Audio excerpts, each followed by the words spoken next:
hi from everywhere. I've seen every state come across. Hi from everywhere. Oh my God, you guys. It's the last Women Wednesday for Harris before the election. 12 weeks ago today, we were right here on this call, setting the table for what we would do, the work that we would do, and planning for how we would leverage our collective power as this broad coalition of Women for Harris to win this election. And now here we are, inches from the finish line, weeks into early voting. So the election isn't in a week, the election has already started. And I got to tell you, we're going to win this thing. We are going to win this thing. If you are new here, that is very exciting. We're so happy to have new people. Welcome. My name is Liz Manella. I'm the co-chair of Women for Harris. I'm from Chicago, Illinois. Myself, Shannon Watts, and our incredible partners at Indivisible created Women Wednesdays for Harris just days into the Harris campaign as a weekly organizing space to train the messengers and volunteers on the most effective ways to take action to help Harris win big in November. And each week we focus on a specific organizing theme and provide you with a clear call to action and tangible steps you can take to build momentum and, most importantly, persuade voters. We've often called this a masterclass in organizing. And like the vibes tonight, it's giving senior week. It feels like senior week. We are all exhausted, but we're all elated. And our action teams and the women we've met doing this are like our classmates, and we're all just flooring it until graduation. It's actually kind of more like finals week meets senior week because we still have a lot of work to do. We've got a lot of doors to knock and calls to make, but there's just this skyrocketing feeling of joy and hope and pride, and it's so palpable. There has just been this major vibe shift over the weekend, and I feel it. I know it. We are going to win, and we are going to win because of all the nights like tonight that have been happening organically and by sheer force of will throughout this campaign. So let's just dive right in.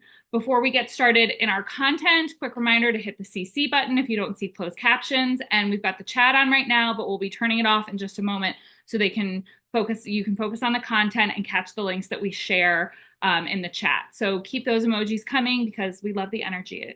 It gives me all the vibes. Tonight's theme is get out the vote. And so while persuasion in some cases might still be happening, the movement as a movement, we are shifting our focus to make sure those low propensity voters are moved into taking action at the ballot box, and that every single person that you know or come into contact with the next 6 days, is going to get out and vote for Kamala Harris.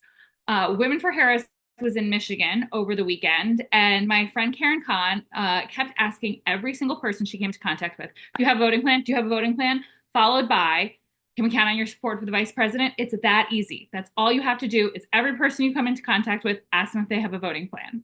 And I'm here to tell you that it's not scary. It works. The majority of people are really kind, and it also gets you a discount in a lot of places. I got 50% off my mom's at Home Depot because I was wearing this hat. So it's worth having an uncomfortable conversation once every 10 times because the majority of those interactions are going to be really positive. So our guests tonight are going to help you message to the voters in your life. They're going to give you a serotonin boost that you so desperately need so that you can be the happiest, fiercest, most fired up warrior for this final sprint. And I'm so excited to introduce our first guest, who is all of those things embodied. Michelle Buteau has established herself as one of the most exciting voices in comedy. She co-created and stars in the critically acclaimed Survival of the Thickest on Netflix. It's based on her collection of autobiographical essays of the same name. And we've seen her this summer in Babes alongside Alana Glazer, which if you haven't seen it, it should be required watching for every man who's going to make a law about a woman's body. In her first hour-long special, Welcome to Butopia, that is available now on Netflix, and that won a Critics' Choice Award. And her new special, Shot at Radio City Music Hall, will be released on Netflix soon. So she is in all the places, and she's working for the Harris campaign to get out the vote. Welcome, Michelle. Oh my God, thank you. Thank you for that beautiful intro. You're like my emotional accountant. That is amazing. Thank you to the ladies at Indivisible. I mean, everybody at Indivisible, because you guys are like, just the community organizing, the morale boosting, the good, every woman crush Wednesday. it truly is like an early Christmas present that requires no gift receipt. And I got to tell you, I've enjoyed these sessions more than like a solo trip at Target without my kids. Because, hi, we're still doing it. And it means something to this tired, freckled faced mom, right? Awesome. So yeah, morale's high, you guys. Like, our lives are going to change in 1 week for the better. I'm not gonna lie though, I've been sleeping with a new mouth guard because I'm chewing my teeth down, waiting for the result. And it's not like I think we are absolutely gonna win. I have been stressed because of the insults, because of the berating, because of like what is still happening. Like, we can't do this any longer. I can't do this for another 4 years. We are too cute for this. Do you see what I'm saying? And my husband, who is so adorable, he has a mid-century modern furniture business. I know this is not an episode of Shark Tank. Just follow me. I have a point. And he brought a chair home from bulk garbage day, and I was like, "What this?" And he's like, "I think it would help you and your stress if we fix this chair." And I'm like, who told you that was fun? That's a no thank you for me. And he's like, I really want to fix something. I think you should fix something. And I was like, let's fix voter suppression if we're gonna do something. Let's do something. And that is a joke. That's how you tell a joke. Okay. I'm so sorry. My right eye has a heartbeat and my left nipple is hard. I'm excited. Okay. So this might be the end of the campaign trail, but it also feels like the beginning of a new era. I'm also just like, who's undecided? Like, really? You're undecided right now? Like, I know it's hard being in such a big country, like a plus size, beautiful country, 330 million people, right? Like, it feels like we're all going out to dinner and there's still like those 20 million people that don't know what to order. And I'm like, y'all, you got two options: decency or division. That's it. Pick a side. Like, I was just at the playground with my kids the other day, and a couple of moms are just like, "Who are you voting for?" I'm like, "What's this? Who I'm voting for? You don't know? I'm voting for her because I need a president who cares about reproductive rights, not someone who's been convicted of sexual assault. Where you at? He's not fit to be the principal at our kid's school or a manager at McDonald's or the president of even a fake college, okay, let alone our country. What are you talking about? I am voting for her because I want a president who cares about affordable housing and education and healthcare for everybody. Like, I am voting for her because I want to live in a country where my president respects humanity. I want to live in a country where my daughter will have more rights for her body than her pet dogs. I am voting for her because I want a leader for my son that's not filled with chaotic male toxicity and welcomes misogyny. I mean, we see that every day at the playground at 3:30. And honestly, I want to be proud of the American flag again without feeling like pride. I want to live in a country where we don't degrade and silence the smartest person in the room because she's a woman. We actually give her the highest office in the land. That's what we do. Please don't play with the fire. Oh my God. So my father is from Haiti, and as a Haitian American, I've heard my fair share of wild misconceptions in the last few months and the last few decades. And my mom being from Jamaica, honey, we don't have enough time on the Zoom to talk about people questioning my Blackness and identity so they could put me in a box so they can keep me down. But that's why I'm voting for her, Sheila, because she stands firm in who she is. And that is power. That is powerful. She's a living example of the complexity and richness of being multiracial. Rachel, who's Rachel? Multiracial. What did Rachel do? She understands that we are stronger together and that our differences is what makes us better, not weaker. And that's the kind of leadership I need, Katie. How are y'all undecided? It literally is black and white. LOL, that's also a race joke.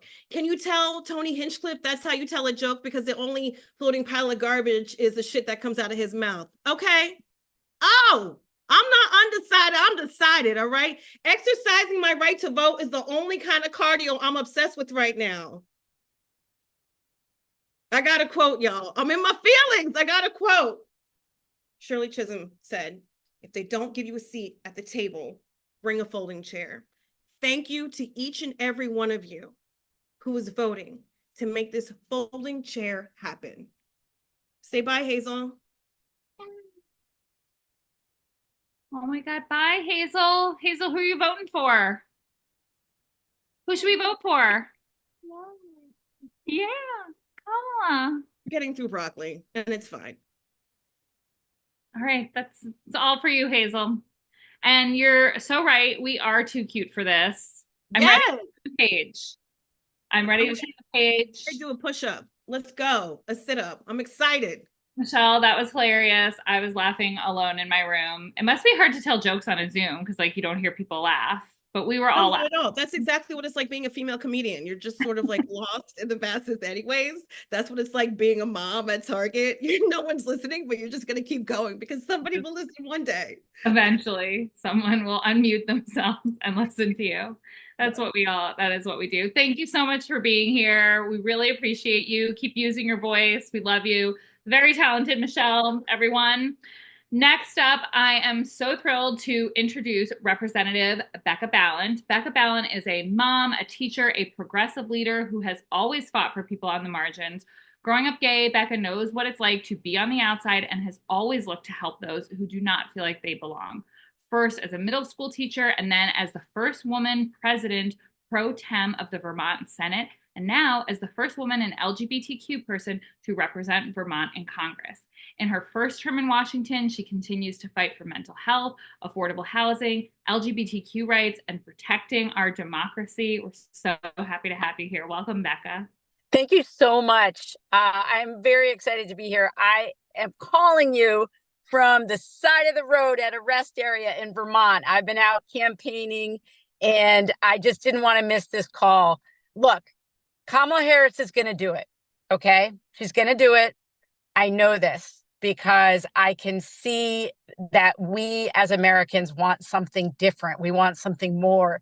And watching her tremendous speech on the eclipse last night was so inspiring. But she's really speaking to this moment, which is we don't want to hate our neighbors.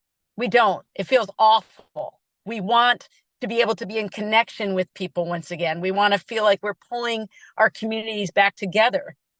And, you know, I do. I represent Vermont. I was the first woman and the first queer person to represent Vermont.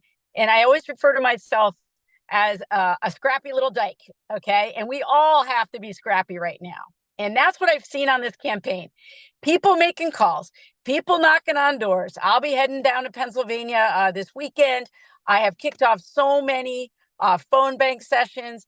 We have all done the work and we're going to continue to do the work through Election Day. And what I wanted to talk to you about tonight is that, you know, as a member of Congress, I have been able to interact with the vice president in some very special ways. And I wanted to tell you about one particular time I spent with Kamala Harris. And it was in my first few months in Congress. And she and Doug Emhoff invited a small group of us to come to dinner at her house in DC at the vice president's house. And it was an intimate dinner. We were sitting around a table. And what was remarkable about the experience is that she really wanted to know, like, what is your why? What brought you to Congress? What do you want to get done for your constituents? What do you want to get done on behalf of the American people? And she was so focused on the work because she understands that it's up to all of us, right? We are the ones we've been waiting for. We are the ones that swing the pendulum. We do it, and we have to do it from a place of love and responsibility and commitment to one another. So we're sitting at dinner, and I was mortified because I was late. The Uber let me off at the wrong place. I was walking around the wrong neighborhood. Finally get to the vice president's mansion and sitting at dinner, and I realized that it's actually a quite extraordinary group of people that she's gathered. And every single one of the people around the table, we were all firsts. right? I was the first woman from Vermont, first queer person. Summer Lee, first Black woman from Pittsburgh. Delia Ramirez, the first Latino woman from the Midwest, and on and on and on. And we looked like America, okay? And that's what I saw last night, looking at that tremendous crowd, 75,000 people on the eclipse, right? There was supposed to be 20,000, and then they expanded it to 40,000, and then 75,000 people looking like America. And I believe absolutely that this moment requires someone like Kamala Harris who can talk across difference, who can bring us together in this remarkable coalition, right? Whoever thought? Whoever thought you'd have Bad Bunny and Liz Cheney on the same coalition? I mean, that's tremendous, right? So we're doing it. And so all of you tonight, I know you've put in the hours. I know that you have, you've made calls even when you've been so tired and so worried. But what I want to tell you tonight is we're going to do it. I feel it so deeply in my bones that we are ready to be in community with one another again. And the last thing I want to say to you is that when we strive, when we push beyond what we think is possible, we experience a sense of awe. And the people around us experience a sense of awe. And they believe they can do better and they can do more than they think is possible because they see you doing it. So that's what we all do. When we sign up for these calls, when we come together in community to do this hard work, we are giving other people the inspiration to do the work. So I'm feeling hopeful. I'm so, so proud to be with all of you tonight on this call. We're going to run through the tape. We're not going to let up on the gas, all gas, no brakes. And we are going to elect an extraordinary woman to be our first woman president. Never thought I would see this in my lifetime. Let's freaking go, everybody. Let's do it. Let's bring her home. Let's go. All gas, no brakes. I love it. That is what we are doing here tonight. We are running through the tape. We have so many people joining. It's so exciting to see. Thank you so much for being with us and for that motivation. And it's everything we need to power us through these last remaining moments. That's right. Let's do it. Thanks, Becca. Thank you. Next up, I'm just so excited to bring on a person who I followed in politics for so long. I'm so thrilled to be sharing a Zoom screen with her. Lisa Blunt Rochester was first elected to the U.S. House of Representatives from Delaware in 2016, becoming the first woman and the first person of color to represent the first state in Congress. And prior to entering Congress, she had a distinguished career in public service and in state government, beginning as an intern in the office of then Congressman Tom Carper and serving in the cabinets of 2 governors. And she is now running to serve Delaware in the U.S. Senate and is a proud national co-chair of the Harris-Walz campaign. When she is elected, along with Angela Alsobrooks from Maryland, they will be only the 4th and 5th Black women to ever serve in the U.S. Senate. We are ready to make history. At the top of the ticket, we are ready to make history in Delaware. We are ready to make history in Maryland. Welcome, Lisa. Thank you, Liz. Thank you, Liz, for that introduction. And hello, everyone. I am so excited to be here with all of you tonight at Women Wednesdays for Harris. First, let me give a big shout out to the entire team and Indivisible team for bringing us together and creating this space to connect and strategize and mobilize, but also for helping get me elected in 2016. I had never run for anything in my life. And literally, it was a group like Indivisible that helped me to make this journey. And so I want to thank you so much for this opportunity, and especially as a national co-chair of this campaign. Every one of us on here knows how crucial this moment is. I mean, the previous speakers have already really said it. And we know that we've got to do everything we can to make sure that we have a President Kamala Harris. But I want to encourage us to not just make sure we win, but that it's decisive. I mean, I want it to be decisive. I want there to be people that people didn't even know about that came out, whether it's young people, whether it is rural people from across the country, and we make this decisive. So as we go into these next 6 days, we know how consequential this election is, and we know how clear the decision is. And so as I'm going through my state of Delaware, and I represent the whole state, people are saying to me, Lisa, I am so excited, but I'm nervous. I'm so excited, but I'm anxious. And just today, a colleague, Annie Custer, some of you may know Annie Custer, she said she is actually nauseously optimistic. So that's the new term, nauseously optimistic about this election. And what I say is that in this moment, that nerves, that nausea, everything that we feel right now, we got to take all of that and turn it into energy. Let it be the fuel that propels us to win this election decisively. And so for me, I'm excited because, again, we got two different visions. We got two different versions of what this country can look like. And I know our theme on our campaign is Bright Hope, and that's what Kamala brings, a vision that lifts us up and builds a country that we can all be proud of and that we can continue our progress compared to the he who shall not be named, DT, that and Project 2025 that wants to just dismantle the progress, threaten to drag us back. And I know if you could yell back at me, you would say these same words that Kamala Harris says. We're not going back. We're not going back. I want to see the hearts. I want to see the hand claps because we are not going back. And so I think all of us are like, how can anybody, like Michelle said, how can anybody not know who they want and that she's the one they want? I mean, when you think about it, if you want to choose if and when to start a family, you vote for Kamala Harris. If you want good paying jobs with benefits and access to affordable healthcare and housing, you vote for Kamala Harris. If you want a planet for your children and grandchildren to live on and thrive, you vote for Kamala Harris. And so to us, it's a pretty clear decision. And I can tell you personally, just like my colleague Becca, I think we're so fortunate to have incredible stories and experiences with the vice president.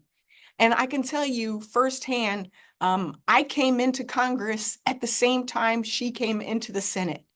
And later, I got the opportunity to be one of the 4 members of the Vice Presidential Selection Committee. And I got a chance to see her qualifications. I got to hear about her lived experiences. And I saw why she had everything she needed to assume the job on day one. She was ready back then. But now America gets to see it. We all get to see it. And she's championed the issues that we care about, whether it's defending our reproductive freedoms, voting rights, dealing with maternal mortality, and supporting all of our families. And she's also unshakable. I don't know about you, but one of my favorite lines from this campaign was when Donald Trump had something to say about her, and she said, "Say it to my face." That's the kind of leader she is. She is for us, and she's not going to back down. And so we all know you're here because we're at the last Wednesday. This is the moment. We are about to go into the final stretch. And we know as we do this, it's going to be everything from making those phone calls to making sure people have a plan, as Liz said. But what I realized is I was telling everybody else to make sure tell people to have a plan, but I wasn't calling people. And so I literally got on the phone and called my cousin in Philadelphia and said, "Hey, look, Philly needs your help. You've got 3 kids. Did they vote? Do they have a plan?" It's spreading that word. That's the moment that we're in. And it is the GOTV time. I can also tell you personally that not only is this professional for me, it is personal. On January 6th, some of you may have remembered, I was one of the people trapped up in the gallery. And all I could do in that moment was pray. And I prayed for love over hate and hope over fear.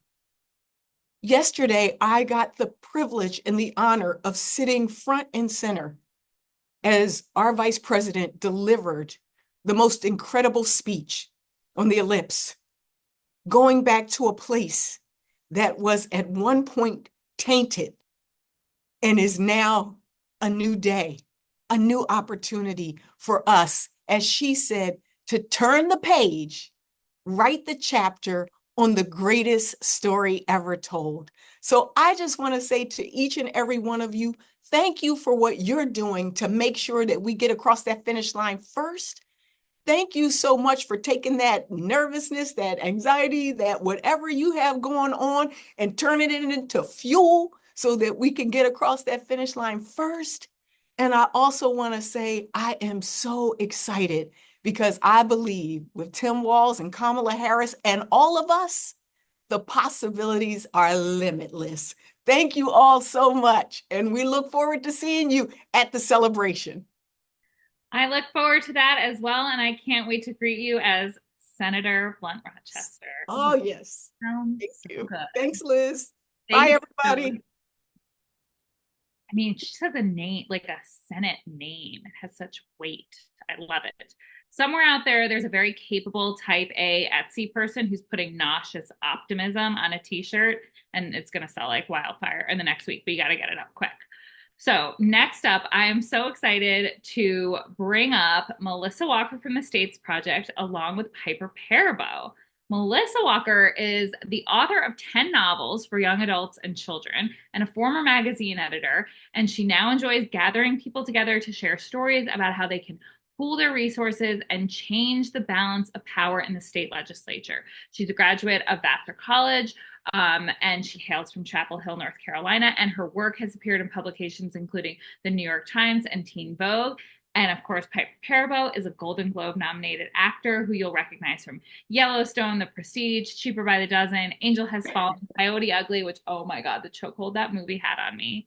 I can't even tell you.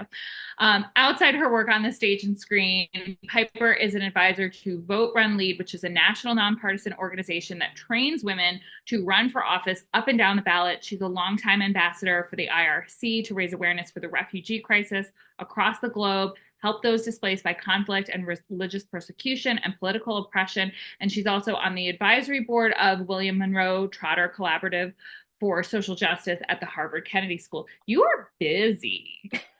You're a busy lady.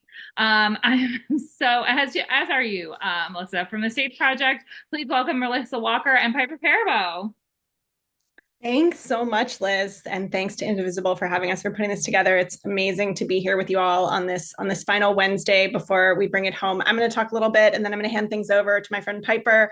But I'm going to try to fit it all in because I have a lot to say. So go, Melissa, go.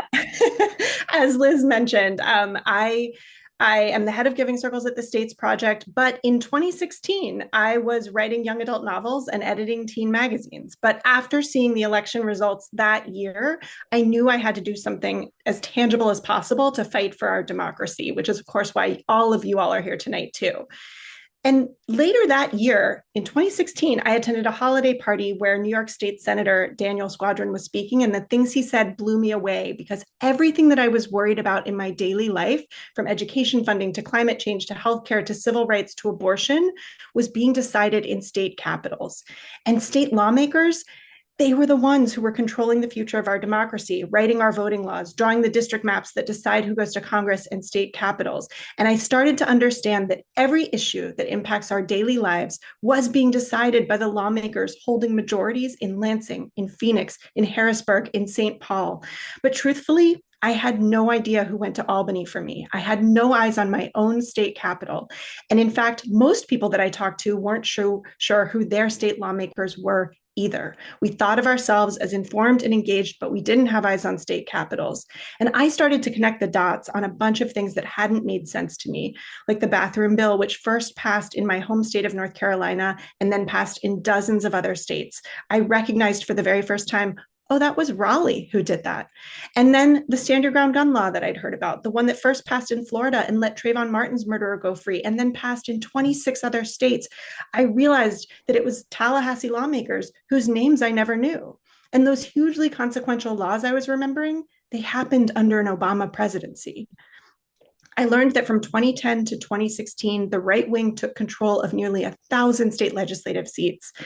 And when they were building right wing majorities in state after state after state, they took power and they made people's lives bad. They defunded public education. They stripped workers of their powers to unionize. They gutted protections for clean air and water. But despite those incredibly harmful policies, they remained largely anonymous because most folks don't know who goes to their state capital for them, or that those people are the ones who are deciding all of these kitchen table issues. In 2022, the Supreme Court ruled on an abortion law that had been written by right-wing lawmakers in Mississippi. We now know that case as the Dobbs decision, and it handed state lawmakers across the country the power to decide whether patients had the right to abortion. When Roe fell, Democrats held the White House, the US House of Representatives, and the US Senate. But it didn't matter because while our side had poured everything into winning at the federal level, the right wing had been solidifying power in state legislatures. So here's a hopeful fact about fighting back here. It is often cheaper to change the balance of power in an entire state chamber than it is to win a single competitive congressional seat. Congressional races can cost tens of millions of dollars. State legislative races do not. And at the States Project, we focus exclusively on tipping point seats for power in state legislatures. And we help folks form giving circles across the country, gathering their networks via email and text chains and living rooms and backyards and Zooms. And some Indivisible groups do it too. They bring their people. They use our materials to create awareness about this level of government, and they pool resources to create change. How do I know? Because in 2022, the States Project Giving Circles helped us become the largest contributor on the hard side and a key player in shifting power in Michigan, Minnesota, Pennsylvania, and beyond. I mentioned 2022 because we have less than a week to go now, but especially in state legislative races, there is still a lot of time for impact because those power shifts that I just mentioned, they were won on the slimmest of margins. Fewer than 300 votes in one seat in Minnesota, fewer than 400 votes in each chamber in Michigan, and 63 votes in one key state legislative district in Pennsylvania shifted power in Harrisburg in 2022. Thanks to those shifts, those states have enacted life-improving policies, codifying the right to abortion, gun safety laws, expanding voting rights, free breakfast and lunch for public school children, lowering the cost of prescription drugs, clean air and water protections. Michigan passed one of the strongest climate bills in the country in 2023. State legislatures support what's coming out of DC or they block it. And state laws, they go from state to federal. They are meant to be our laboratories of democracy, helping a Harris campaign figure out where the best stuff is coming from, like healthcare going from Hawaii to Massachusetts to becoming the Affordable Care Act. There are 50 mini Congresses in this country, and they're where the right wing has been building power for decades, and we have to focus on that level of our ballot too, to pay attention, to vote at that level too, to build our country from the bottom up, from the foundations. We know the names at the top of the ticket, and we want you to shout those again and again and again. We want you to say Kamala, Kamala, Kamala again and again and again. But we also want folks to know and tell everyone they know to know the other names on the ballot too, especially your state legislatures. Because if you care about kitchen table issues in this country, you care about state legislatures. Last year, Congress passed about 35 bills. The new trifecta of Democratic governing in Michigan passed 321. This is where the rubber meets the road on policy in this country. And if you care about Congress, you should care about state legislatures because in 70% of the country, state legislatures draw the district lines that decide who goes to Congress. If you care about the Supreme Court, you should care about state legislatures because the Supreme Court doesn't write laws. They rule on laws, many of which are coming out of state legislatures. It was that Mississippi law that took down Roe. And if that one hadn't done it, there were 16 other states that had queued up abortion bans right after Kavanaugh was confirmed with the explicit purpose of rising up to the Supreme Court to challenge Roe. Those laws are coming from state legislatures. And if you care about the presidential, you've got to care about state legislatures because not only do state legislatures decide who can vote and when and how in their states, but also because the path that the Trump team tried in 2020 to steal the election ran directly through state legislatures. It wasn't senators and congresspeople who Trump called to the Oval Office in December of 2020. It was state lawmakers from Michigan, from Pennsylvania, from Arizona, and he was asking them to change their electoral college slates and hand their electoral college votes to him. They will do that again in states where there are right-wing majorities holding power in state legislatures.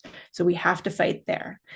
Thank you so much for listening to that long of a talk. Statesproject.org if you want to learn more. And no matter what happens on Tuesday, we go again, because we work not where the glamour is, just where the power is. I'm going to throw it now to my friend Piper Parabo, who has supported the States Project works and even more local down ballot races for years. She knows all this. She does the work. So Piper, over to you. Melissa, it's so exciting to hear you talk about state legislatures. I just get so fired up because I feel like, hi, you guys, hi. I'm so excited to be here. These Wednesday calls, I just think are so exciting. I'm so happy to be here with all of you. We're in the final stretch and there's so much we can do. We still have so much time and so much energy to give. And I'm just so proud of you all for being here and all the work you've already done. And I wish I could celebrate with every single one of you when we win this thing. I love what Melissa talks about with the States Project, because I think voting down ballot has a lot of power and energy in it. And it's so important that we look at who our state legislators are. There's a tool that Indivisible is going to put in the chat called the Ballot Ready tool, where you can see your whole ballot and research who are your state legislators, who's running. But I want to encourage you to go all the way down the ballot. I'm sure there's a lot of moms on this call and you understand how important school board is. It's been all over the news with the book bans in the school libraries. It is terrifying. And what Melissa was saying about 62 votes in Harrisburg for the Pennsylvania legislature, when you get a group of moms together to go and vote down ballot, you can literally change who wins the election. And there are other down ballot races that are so important besides school board. There's one of the down ballot races that I really care about are sheriff's races. Sheriffs are the highest ranking law enforcement officer in many counties. And so if policing and the culture of policing is something you care about where you live, it's the sheriff who determines what that culture is. And most sheriffs are elected. So it's really important that you research who's running for sheriff in your county. But so I'm just going to encourage you tonight, but your state, obviously we want to win the presidency. And that's what we're going to do. But let's just win big all the way down. Let's have power all the way through this. A friend of mine, when I said to a friend of mine, I'm so quietly hopeful, but I'm so nervous, he said to me, all we can do is all we can do. And I really feel like that's true. We have 6 days left. So let's do all we can do. Let's win up and down the ballot. Let's talk to our neighbors about who's running for school board, who's running for state legislature, who's running for sheriff, who's running for county commissioner that controls the whole budget of your county. There are things that if you are exhausted and you can't get excited about anything else, let's talk about potholes in the roads. Let's talk about the bridge repair. That is your county commissioner deciding that money. So I'm so excited. I'm so excited about all the work we have left to do. Yes, judges. I just saw that on the list. Judges. Prop 1 in New York State, please vote yes. Prop 1. Nixon 2 through 6. That's how I voted. Already voted. I voted early. Please vote early. Oh, that's the other thing. The last thing I want to say to you guys, I know we're over time. I trained to be a poll worker. So I'm working the polls through election day. And there's going to be long lines on election day. So if you can vote early, you will save yourself so much time. Vote early, vote the whole ballot, get in and out. Voting early is going to save you so much time and shorten the lines for people who can only vote on election day. Thank you guys. Thank you, Indivisible, for organizing this. Thank you, everyone on this call. Mwah. I'll see you guys out there. Thank you, Melissa and Piper. This is all the information, the news we can use for election day. We really appreciate it. The down ballot races are so important, and this is what shapes our democracy. And it's an important thing to be looking at when you start to see those vote totals come in. Look at those small local races and see the power that we're building there. So next up, please welcome Susan McPherson, a serial connector, angel investor, and corporate responsibility expert. She is the founder and CEO of McPherson Strategies, a communications consultancy focused on the intersection of brands and social impact. She's also the author of The Lost Art of Connecting and currently serves on the board of the 19th News. Hi, Susan. Hi, Liz. Oh my God, what an absolute joy to be here with all of you, and a tough act to follow with the incredible speakers. And thank you for everybody's fabulous efforts. Indivisible, Liz, Shannon Watts. Well, just a couple of things about me and what I'm going to share. But number one, I'm about 3 hours left of my 50s. I'm turning 60 on Halloween tomorrow. So the greatest gift I'm asking for, of course, is for the first woman, the first Black woman, the first South Asian woman to be elected to the United States presidency. But I am filled with hope. And the reason I am filled with hope is one word: abortion. A little bit more background. I'm a lifelong Democrat. My late mom, got her first job from then Congressman JFK. I ended up working for Ted Kennedy back in the 80s. In the early 90s, I was a rabid volunteer for now Senator Patty Murray. And in 1990, I had an abortion. It was only 3 years after my mom was killed in a terrible hotel fire. There was absolutely no way I could bring a child into the world. My partner at the time didn't have a job. And since that time, I have been all about helping ensure women have access to reproductive health care.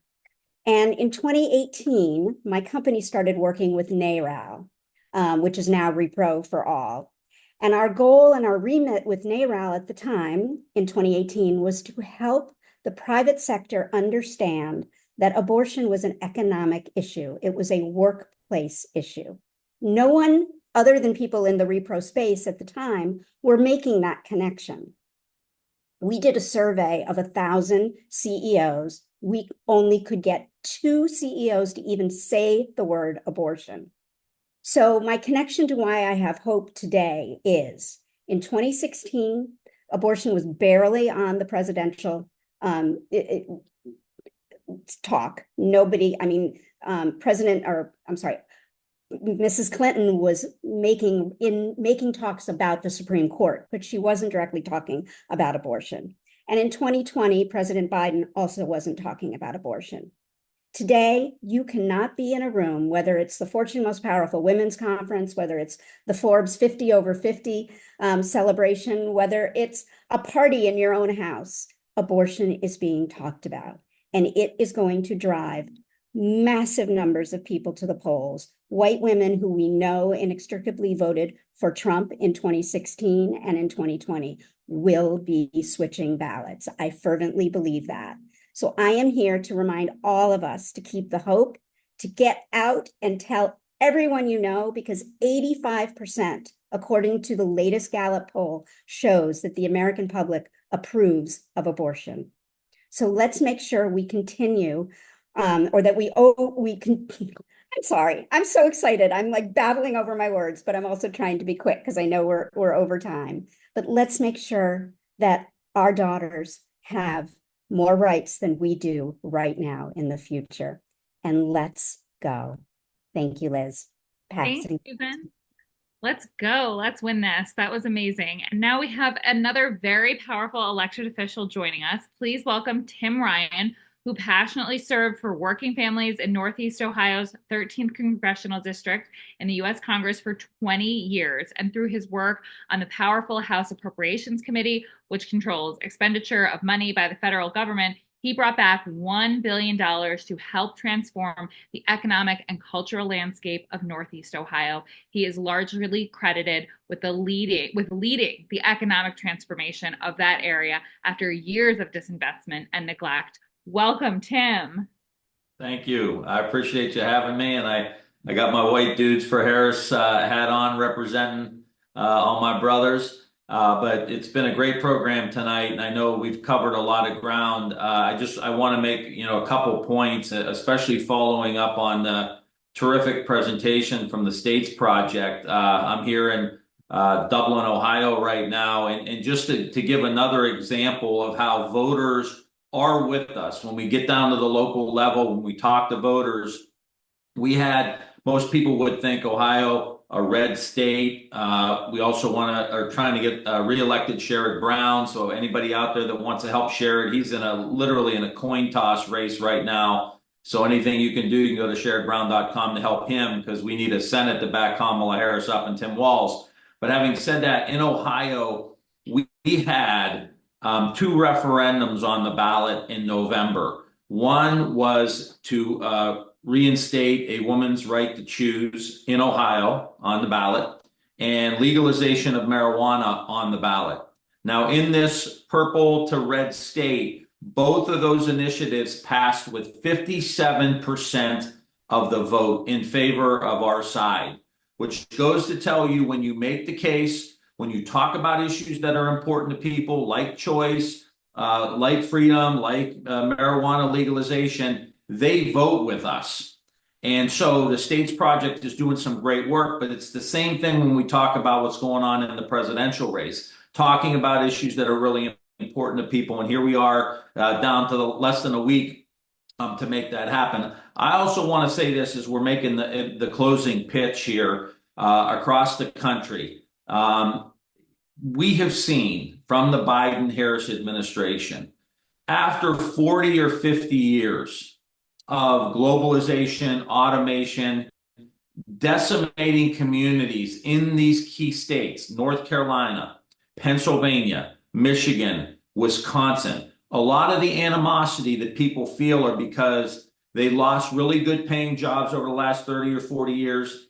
They feel a deep sense of economic instability, and they're looking for us to bring some sense of that back. And I will tell you, after serving in Congress for 20 years, living outside of Youngstown, Ohio for almost my entire life of 51 years, we have the Biden administration, along with Kamala Harris, along with a Democratic Congress, is reindustrializing the country for the first time in 40 or 50 years. We see, tens, hundreds of billions of dollars being invested in chip manufacturing in places like Ohio, in Arizona, another swing state. We see battery plants opening up with good union paying jobs all over the country. We're seeing electric vehicles being made in the country, helping us outcompete China in the electric vehicle market. We saw an infrastructure bill that's putting trillions of dollars into our economy, creating good paying jobs, making things easier for businesses to move product and consumers to drive on good roads. We saw the Inflation Reduction Act, which is putting tremendous resources into combating climate change, but it's also about making those products, building those products here in the United States. So if you're in a swing state and you're in Michigan, Wisconsin, Pennsylvania, North Carolina, the conversation around who has reindustrialized, who's doing a lot of this, which is the Trump administration, all he did for working people was zero. Gave a tax cut that went primarily to the wealthiest 1% of the people in the country, and made sure he took care of the good old boys. The Biden-Harris administration took care of working class people, whether they're white or black or brown, men or women, gay or straight. That's where the investments went, for working class people to start building things again. And that is a significant accomplishment that no administration has done. Kamala Harris wants to build on that.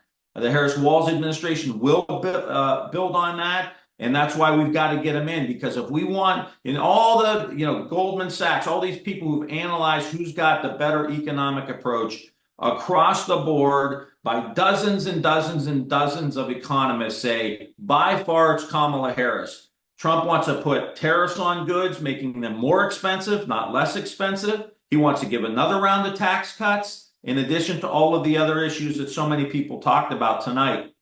So here we are in the fourth quarter. This will be the last thing I will say.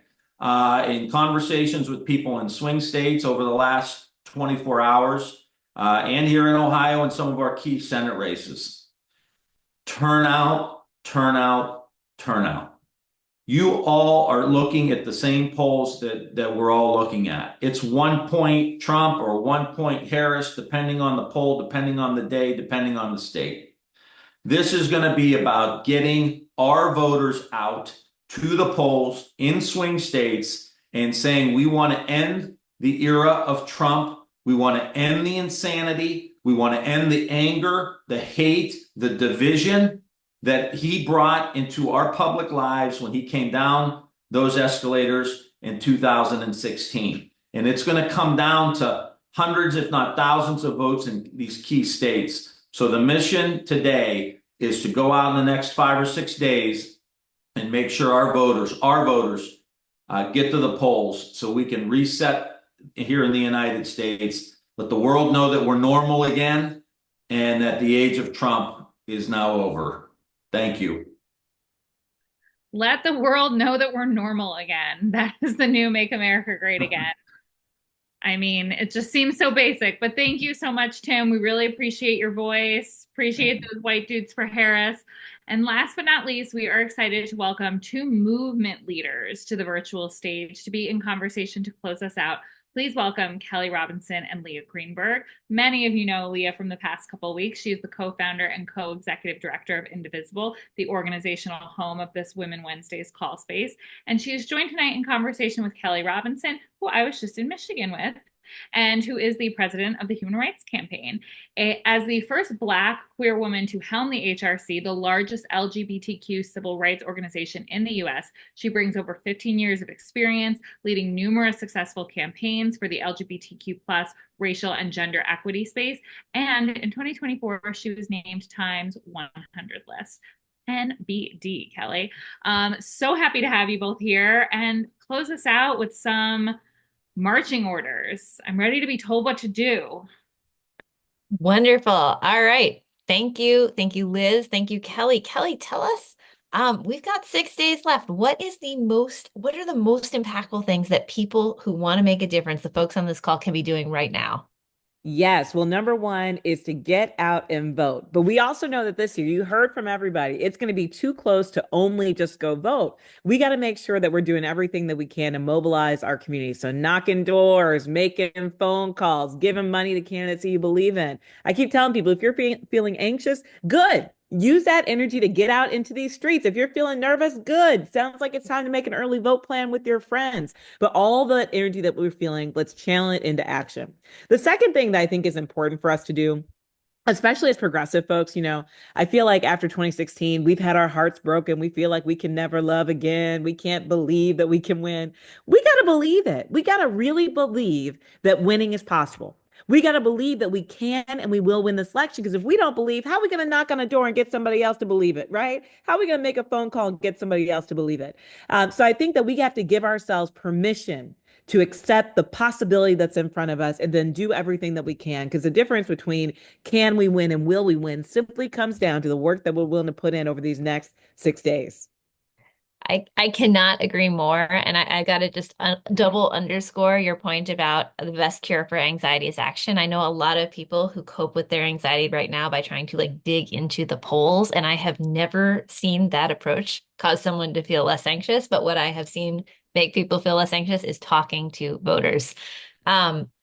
And again, we are going to tell you exactly how to do that following this. Kelly, also, I'm curious if you could reflect a little bit more about what this moment means for activists, what this moment means for your own folks. HRC declared a state of emergency for LGBT people in this country on the basis of the attacks over the last few years. And we know this is an election that has a lot on the line for everyone that you represent. So could you speak about how activists are approaching this moment and what it means for us right now? Yeah, and I know so many people feel shocked that we are even here, right? I mean, for the first time, you got a Supreme Court that's rolling back our rights.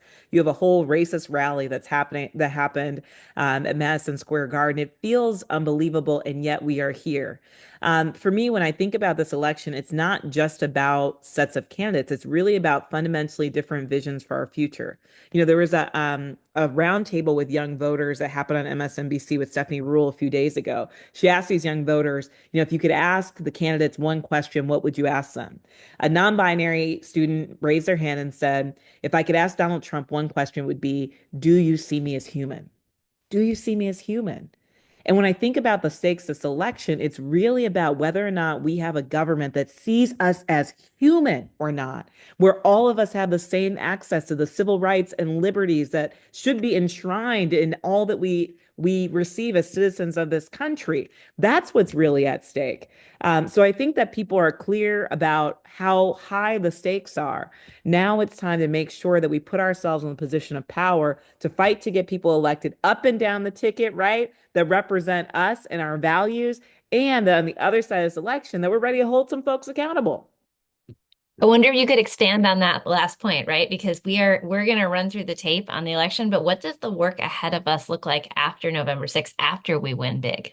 Yeah, look, take a short nap after we win big, because that's true too, Leah. We can't just win. We got to win big and make it clear that extremism might win you a little bit of attention, but it's equality and fighting for freedom that wins you elections. We got to send that message loud and clear. And on the other side of it, I mean, you and I talk about this all the time. Elections are not the end of our story. They're not the end of our fight for freedom and for liberation. It's actually just opening the next chapter. We got to be ready to show up and make sure that whoever's in office knows that they are accountable to the people, pushing to make sure that we get proactive policy to protect our trans youth, pushing to make sure that Roe v. Wade is codified into federal law, pushing to make sure that we get an economic plan that benefits all of us. We're going to have to continue that work.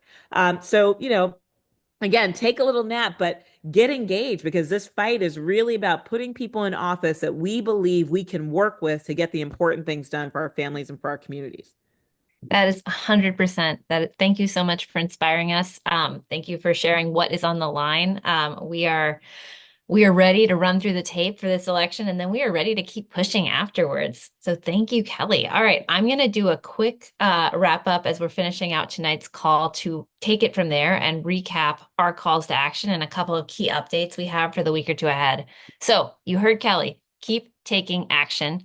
If you need doors to knock, if you need phone calls to make, we have all of those resources available in our link tree. We're going to bump it in the comments again. If you are in a swing district or a battleground state, it is not too late to sign up for Indivisible's groundbreaking neighbor-to-neighbor door knocking program, which makes it very easy and very effective for you to turn out your neighbors, your Democratic-leaning neighbors, to vote.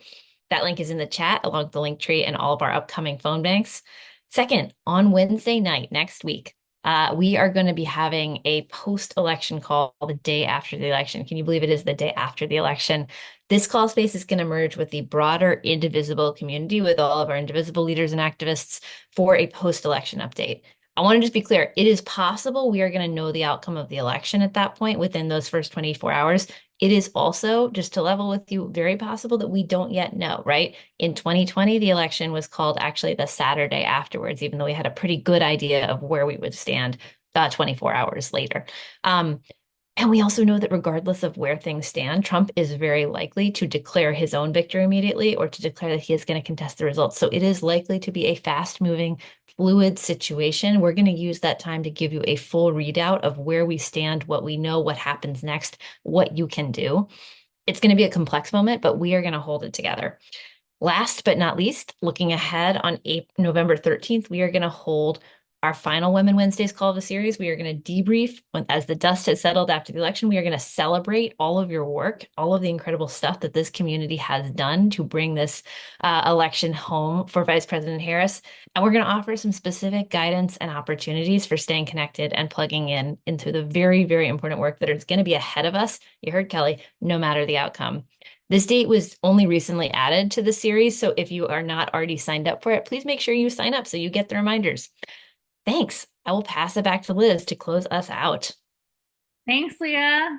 Thanks, Kelly. That was super inspiring. We believe that we will win. We will take that short nap, and then we will get right back to work. Those are our marching orders. This is not the end. This is just the beginning. So we are also resharing our link tree, which has links to the upcoming calls, past recordings, additional ways to take action, everything you could possibly need. Also, happy early Halloween. So tomorrow, no matter where you live, I want you to challenge yourself to ask every neighbor if they have a voting plan. Bonus points if you ask them to support Kamala Harris. If they say they don't have a plan or they're not sure, tell them to go to iwillvote.com. And if you are a parent, you are going to see 1 million people tomorrow, from the school parade to the class parties, to trick-or-treating, to hopefully your grown-up party at the end after they go to bed. And Halloween is going to be like the culmination of our organizing skills. So get out there and trick or treat for votes. And also maybe like put some good witchy vibes out there for Harris tomorrow. Maybe cast a spell if that's your thing. Listen, I'm willing to like shake every tree and do everything possible. So, wow, 11 Women Wednesdays for Harris in the book. Over the course of, I think, the last 3 or so months, it has been such a wild ride. Throughout that time, there is this one interesting piece of advice that people kept saying to me over and over, which was to write things down. Write down what you did, write down how you felt, and what this all means to you. And it's hard because we're so busy doing the stuff that we don't always take the time to reflect. So today I tried to start finally taking that advice, and I started writing down my feelings, and I just kept coming back to how proud I am of all of you. Every woman who has joined these calls, who has spoken on these calls, who has helped plan these calls. There are a few very important names that you never see on this main screen, and that's Nora, Carly, and Caroline from Indivisible, who are the power of planning these calls. They do all the heavy lifting, and without them, we never could have made these calls the success that they have become. So thank you. Thank you to the three of you and everyone at Indivisible. Thank you, Shannon Watts, who is like the godmother of these calls, the ultimate connector and organizer. And thank all of you. I'm getting very emotional. Other than like creating my children, this has been one of the greatest things I've ever been a part of. And that's because of the thousands of women who took the time to organize and learn and take action. And win or lose, we should be very proud of the work we've done collectively. I know that the ripple effects of these calls got millions of women off the sidelines, and we got more people doing the work of democracy and not just complaining and Zoom scrolling. And I'm just in awe of the women, what women can accomplish together. So this is it. You're ready. You have the tools. Don't stop working until it's done. The race is tied, and the party that wins turnout wins. And we are going to win big. Come here. If you heard some crying in the background, it's because, come here. I want you to remember your why. Come here. These are my whys, and they're going to close us out tonight. What do you want to tell everyone, Mary? Vote for Kamala. Vote for Kamala. When we fight, we win. When we fight, we win. Want to say vote for Kamala? Vote for Kamala.